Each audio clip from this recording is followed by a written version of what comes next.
नमस्कार मंडळी, स्वागत आहे तुमचं आपल्या लाडक्या किचनमध्ये स्वादिष्ट रसोईत. आज मी तुमच्यासाठी घेऊन आलो आहे एक छान आणि सुंदर रेसिपी बांगडा फ्राय. तुम्ही पण या पद्धतीने बांगडा फ्राय नक्की करून बघा, तुम्हाला सुद्धा नक्की आवडेल. त्यासाठी हा व्हिडिओ शेवटपर्यंत बघणे जरुरी आहे. व्हिडिओ आवडल्यास नक्की शेअर करा, लाईक करा, सबस्क्राईब करा. चला मग कसं बनवलं आहे बघूया.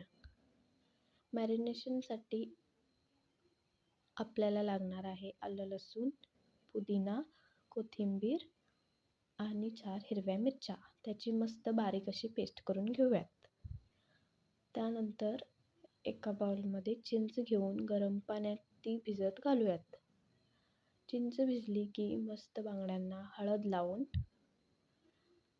ते चिंचेचं पाणी आजूबाजूने लावून घेऊयात आणि तो बारीक केलेला मसालासुद्धा असा बांगड्यांना त्या कट्समध्ये वगैरे घालून आजूबाजूने लावून घेऊयात.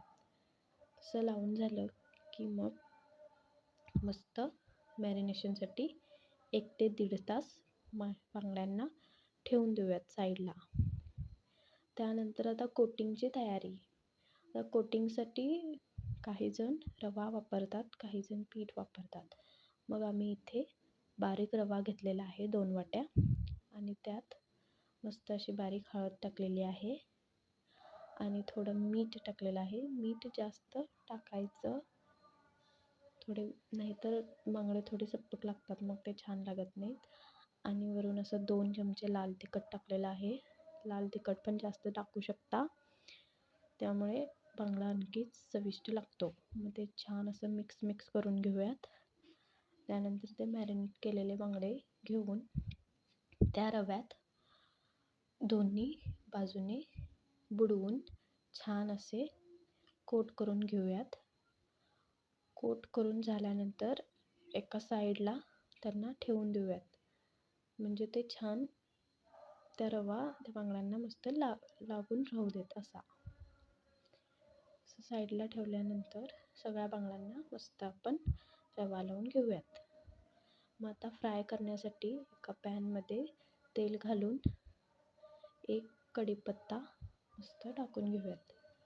कढीपत्ता थोडा भाजला की त्यात एक बांगडा ठेवून आतून परतून भाजून घेऊयात.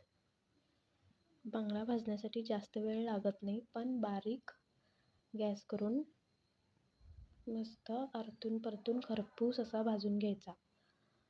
जास्त गॅस मोठं करायचं नाही, नाहीतर बांगडे जळू शकतात आणि तो रवा जळू शकतो. म्हणून एका बारीक गॅसवर मंद आचेवर छान असा आतून परतून भाजून घेऊयात.